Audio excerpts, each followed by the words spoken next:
Hi friends, greetings. Panibagong verse na naman po ang nais ko pong ibahagi sa inyo sa hapong ito. Isa sa mga instances, mga kaibigan ko, pagkakataon na kung saan ang mga alagad ng ating Panginoong Diyos ay lumapit sa Kanya. At ang tanong po nila, mga kaibigan, ang sabi niya, sa Matthew chapter 18 verse 1, ang sabi doon ay, "At a time the disciples came to Jesus, saying, Who then is greatest in the kingdom of heaven?" Ito po yung kanilang tanong. Sino po ba ang pinakadakila sa kaharian ng langit? Ang sabi ng kanyang mga alagad sa kanya.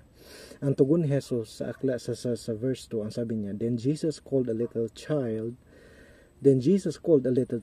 to him, set him in the midst of them. Sa verse 3, ang sabi niya, and said, Assuredly I say to you, unless you are converted and become as little children, you will by no means enter the kingdom of heaven.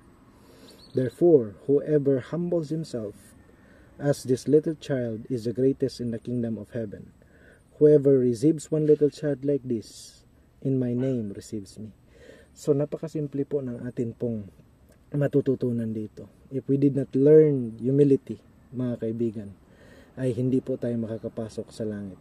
At kung hindi po tayo matuto ng tinatawag na total dependence sa ating Panginoong Jesus, we will not surely enter heaven. So yun lamang po. God bless.